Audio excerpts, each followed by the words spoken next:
Hola, ¿qué tal? Estamos en un nuevo programa de A Ciencia Cierta. En el día de hoy vamos a empezar con un tema muy común y muy interesante, que son los cálculos en los riñones y en las vías urinarias, lo que los médicos le llamamos litiasis o nefrolitiasis. Para hablar del tema tenemos a un destacado médico urólogo, el doctor Daniel Esquicián, y a la doctora Sofía Tempelsman, que es médica infectóloga. Los cálculos renales, los clínicos decimos que son inolvidables cuando dan cólicos, ¿no, Daniel?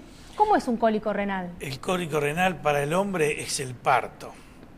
Con la palabra cólico quiere decir puntada, lanza. Es un dolor que empieza de golpe y termina en la guardia. Esa es la definición de cólico, porque no hay posición que calme, no hay nada que podamos hacer en el momento para poder mejorarlo.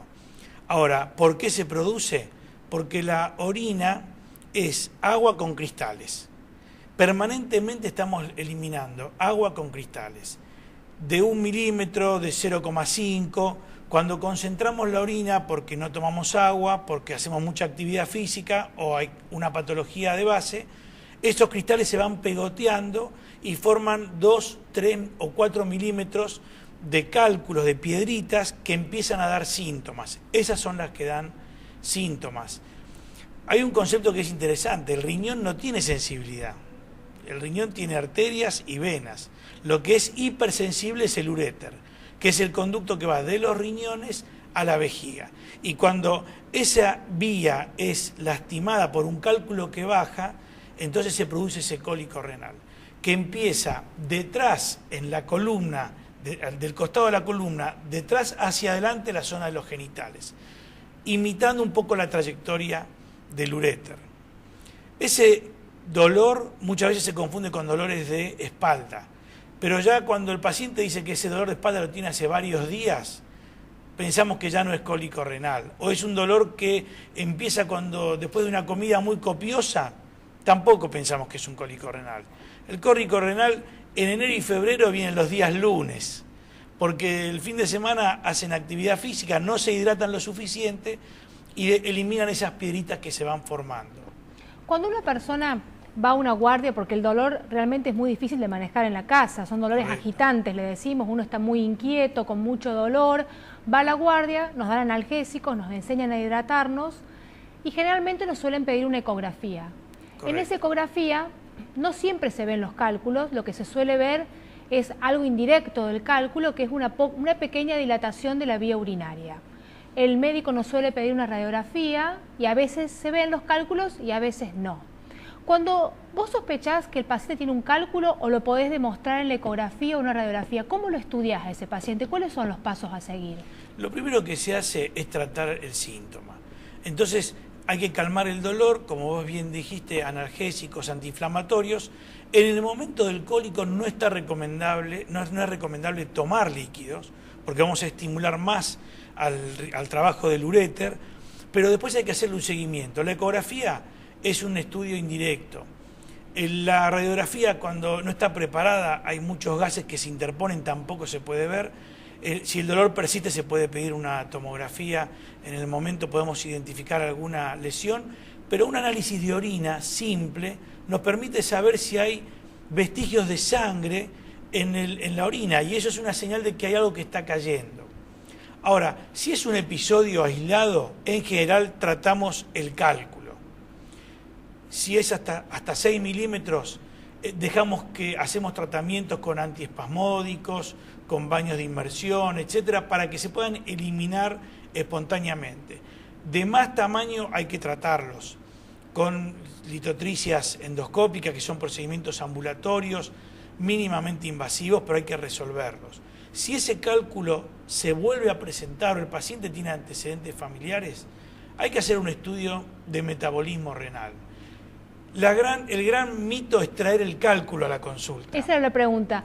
Uno a veces escucha a los pacientes que dicen que orino con un colador para ver si sale algo, claro, o vienen puesto en un sobrecito. ¿Es útil el cálculo? No es útil, pero el paciente lo busca y lo quiere agarrar. Pero realmente no es tan útil. Es mucho más útil ahora con los nuevos estudios metabólicos que nos pueden estudiar en sangre y en orina los diferentes componentes, especialmente el calcio, el fósforo, el zinc, el magnesio, ver la función renal y de acuerdo a eso saber cuál es la patología que formó el cálculo. Si estamos hablando de personas jóvenes, de adolescentes, tenemos que pensar en la hormona paratiroidea como responsable. Pero en los adultos la mayoría de las veces es por falta de hidratación.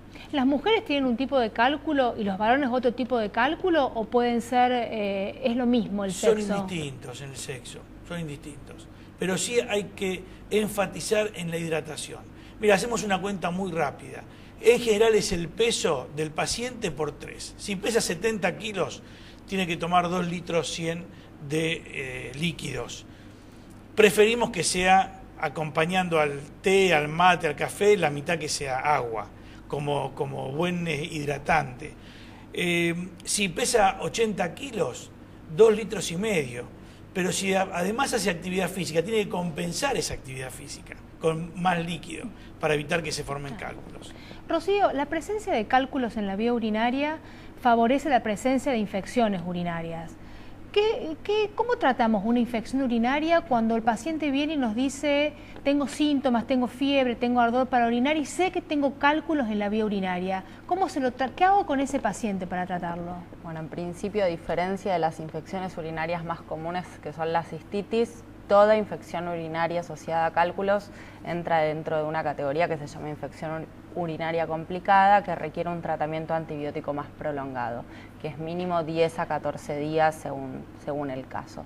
Después hay que ver, digamos, si ese cálculo está pudiendo pasar, como dijo el doctor, por el tamaño, podemos darnos el lujo de esperar a que pase, pero si por algún motivo el cálculo es demasiado grande y no está saliendo, digamos, sabemos que en la medida en que ese cálculo esté obstruyendo, la infección es muy difícil de resolver, entonces hay que extraer el cálculo para poder tratar la infección que hay abajo. Antes de empezar a tratar una infección en un paciente que tiene un cálculo, debemos tomar un urocultivo, ¿verdad? En general, en la mayoría de los casos, excepto en la cistitis, en mujeres jóvenes, digamos, siempre es conveniente cuando uno va a hacer un tratamiento de una infección urinaria tener un cultivo de orina. ¿Y después que termine el tratamiento, debo tomar otro cultivo de control? En general no es necesario, salvo en situaciones muy particulares, pero como línea general no. En la nefrolitiasis no sería necesario. No.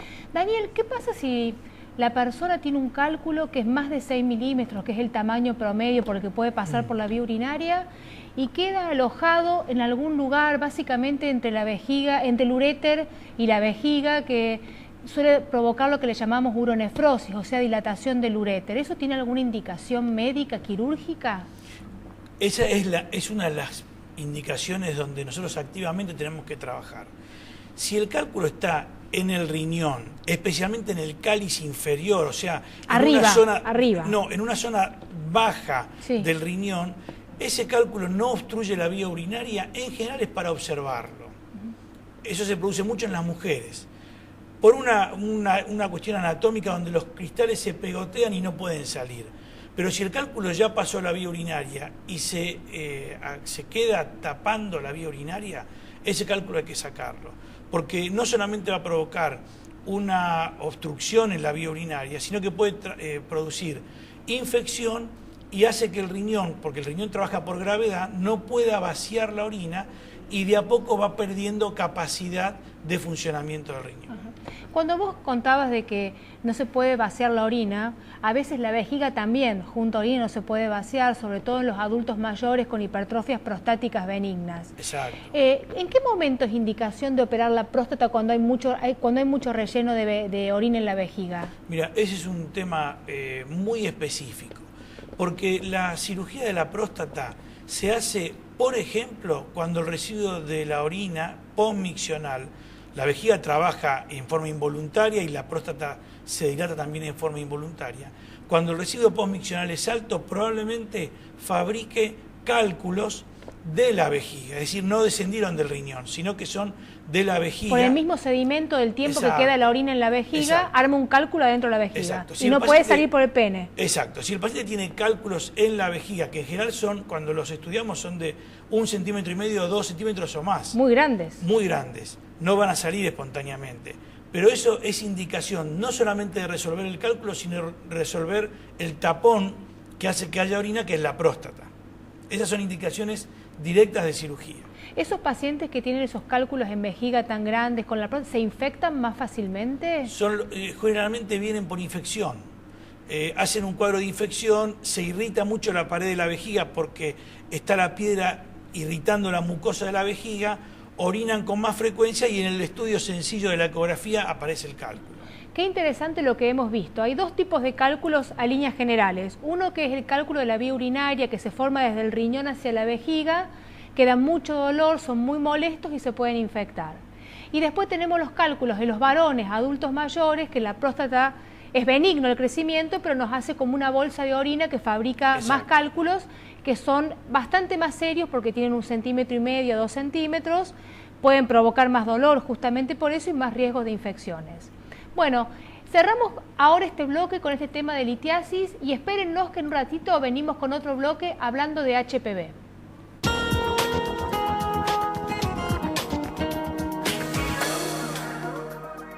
En este segundo bloque continuamos con el doctor Miguel Esquicián, la doctora Tempelsman, y vamos a hablar de un tema muy vigente que es el HPV, que es el virus papiloma humano. Es un virus habitualmente de la zona genital que trae trastornos en mujeres y en varones. Daniel, ¿qué nos podés hablar del HPV en los varones? Es una de las consultas más comunes que tenemos en nuestros centros.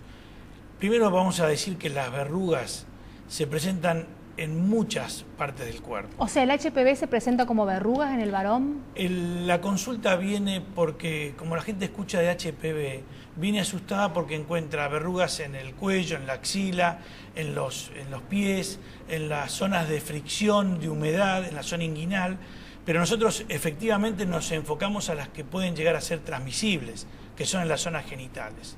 En el hombre, las verrugas se presentan especialmente en la zona del glande, el frenillo y el prepucio, en la base del pene y en la zona anal. O sea, en todas las zonas que puede haber contagio, que son altamente infectantes. Es una lesión de la piel que no se traduce en análisis de laboratorio. Entonces es muy importante el tiempo de la aparición de las lesiones al tiempo de la consulta para saber dónde estamos ubicados. ¿Qué tiempo tarda entre que el hombre toma contacto, que generalmente el contacto es a través de un contacto sexual con mujer o sexo entre hombres? ¿Qué tiempo desde el contacto con el virus hasta que aparece la verruga o la lesión en el pene? El virus es un virus lento. No podemos dar un tiempo específico, pero que se queda en el cuerpo y en algún momento, como todas las enfermedades virales, frente a algún episodio, brotan y pueden aparecer. No menos de 4 meses del contacto y hemos visto hasta después de 4 o 5 años de aparición de verrugas. Y la persona que te consulta y vos detectás esta verruga, ¿cómo se trata el varón? Mira, el 70% de las consultas es porque la pareja fue al ginecólogo y le encontraron las lesiones en el cuello del útero, lesiones blancas o verrugas en los labios mayores o en la cara de la vagina. O sea, el varón no tiene síntomas, tiene la verruga, se la ve y no le molesta para nada. Viene con la orden del ginecólogo, le pidió que me estudie. ¿Por qué? Porque son los transmisores. El 30% de los varones que vienen con verrugas. Las verrugas, a diferencia de los condilomas planos, que son elevaciones de la piel planas, las verrugas son como las espigas de maíz, multiespigadas, y pueden venir de acuerdo a la defensa de la persona, pueden venir únicas, múltiples, pueden venir muchas lesiones, muchas elevaciones, en general no duelen. Entonces hay que diferenciarlo de lo que son las infecciones, por ejemplo los hongos, que pican, que traen muchas molestias, o que traen alguna secreción. Estos no duelen, se autocontagian, entonces desde que el paciente quiere venir al médico y va, quizá aparecen algunas lesiones más. Pero, por ejemplo, el varón, cuando tiene estas lesiones y no tiene una pareja oficial o estable, sí. Si tiene estas lesiones verrugosas en la base del pene o en el glande, y tiene relaciones con múltiples mujeres sin preservativo, puede estar diseminando el virus en otras mujeres. Exacto, es el diseminador. Es el diseminador. Exacto. La mujer, decía Daniel Rocío, de que cuando va el ginecólogo, en el cuello del útero, cuando hace el Papa Nicolau y la colposcopía una vez al año, le detectan las lesiones que son típicas del HPV y que algunos ginecólogos, según la extensión de la lesión, toman decisiones. Por ejemplo, tomar biopsias, tomar cultivos en algunos casos, pero básicamente tomar biopsias y según esos resultados avanzar. ¿Cómo se puede evitar que una mujer tenga este tipo de lesiones en el cuello uterino? Bueno, lo primero de todo es, digamos, teniendo relaciones sexuales seguras, ¿sí? El preservativo es, hoy por hoy, la única manera que tenemos de prevenirnos del HPV y de todo el resto de las infecciones de transmisión sexual, como son el HIV, las hepatitis, la sífilis. Ahora, digamos, si fuera de eso, por suerte, hoy por hoy contamos con vacunas para el HPV, que también están en calendario, que tenemos 2 opciones disponibles. En calendario se aprobó la vacuna bivalente, que digamos, de una manera ideal habría que aplicarla a todas las mujeres previo al inicio de relaciones sexuales. En ese caso, digamos, la cobertura, digamos, la protección contra la posible aparición de cáncer de cuello de útero llega hasta el 100%. ¿Sí? De todas maneras, aunque la mujer o la adolescente haya empezado relaciones sexuales, digamos, también está indicada la vacunación porque puede generar, digamos, una protección no tan eficaz como darla antes de que empiecen a tener relaciones, pero sí es una medida que sirve. Si una mujer de 35 40 años tuvo una pareja estable durante 10 o 15 años y tiene todos sus controles ginecológicos sin HPV y por algún motivo de su vida se separa o se divorcia, ¿es conveniente que se vacune? A ver, hoy por hoy, digamos, se prioriza la vacunación en las mujeres más jóvenes teniendo en cuenta que... a partir de los 12 años es el calendario. Sí, igual está aprobada a partir de los 9, o sea que si bien. uno supone que hay una situación de riesgo por ahí, están aprobadas para su uso a partir de los 9 años, tanto en hombres como en mujeres. Si una persona quiere protegerse, aunque no esté en calendario y ya haya empezado sus relaciones sexuales, puede hacerlo perfectamente. Son vacunas total y absolutamente seguras, digamos, que tienen que pagar digamos, a través de su obra social o de su prepaga o abonarlas de manera particular, pero sí, definitivamente sí. Hay algo interesante, recién nombraste varones. ¿Los varones también se pueden vacunar? Los varones también se pueden vacunar. A ver, el objetivo en el caso de los varones tiene que ver con la prevención. Digamos, la vacuna que está aprobada en los varones es la que tiene 4 serotipos hoy por hoy, ¿sí? Que se llama Gardasil. Esa no es la vacuna de calendario, ¿sí? Con lo cual todos los hombres tendrían que hacerlo por fuera del calendario nacional. ¿Hombres o los niños? Ambos. Ambos. Ambos, digamos, niños o hombres. Está aprobada hasta incluso más de 50 años la vacuna. La lógica para vacunar a un hombre es para prevenir tanto la aparición de, digamos, de lesiones por HPV como verrugas, ¿sí? Porque la vacuna que está aprobada en hombres protege tanto como de las verrugas como de los HPV que se asocian a cáncer, que en el caso de los hombres es el cáncer de pene y el cáncer de ano. ¿Sí? Es más común la incidencia de HPV y cáncer de cuello de útero, total y absolutamente. Que justamente es el fundamento de la campaña nacional. Totalmente. Una mujer que tiene HPV en el cuello de útero y va a tener un parto, ¿puede tener un parto vaginal? Sí, puede tener un parto ¿Puede vaginal. contagiarle a ese bebé que está naciendo en el canal de parto el HPV? No pasa nada. Es un buen dato, es interesante saberlo. Daniel, ¿qué pasa con los varones, los hombres que tienen sexo con hombres y el HPV? ¿Hay alguna recomendación que tengas para hacer sobre el HPV y sobre algunas enfermedades infecciosas de transmisión sexual que uno como médico o las personas como pacientes tengamos que tener alerta? Siempre cuando vemos un paciente con estas verrugas le pedimos una serología, un laboratorio para estudiar las demás enfermedades. Con respecto a lo que decía Rocío del preservativo, quería comentar que es importante usarlo desde el inicio de la relación, porque como se transmite de piel a piel, en general la gente lo usa para evitar el embarazo, el preservativo. Entonces se lo pone al final del juego previo. Entonces es importante usarlo desde el inicio de la relación. Y déjame decir que en el hombre, le decimos al hombre que como es un virus lento, vamos a tratarle varias cosas. Vamos a tratarle la aparición de la verruga con diferentes métodos. Se puede usar el láser, el electrocauterio, ácidos que se colocan sobre la verruga. Vamos a tratar con una crema la zona para evitar que haya autocontagio, o si hay algunas lesiones que nosotros no vimos en la penoscopía, que es el equivalente a la colposcopía, poder tratarlas también. Ese tratamiento es durante 4 semanas. Son tratamientos que complementamos o no con la vacuna de acuerdo a la aparición, porque si entre una consulta y otra vuelven a aparecer más verrugas, es un candidato que nosotros queremos vacunar para tener otro frente de ataque. Y aparte que se queden tranquilos que durante el primer año el 60% de las verrugas pueden volver a aparecer.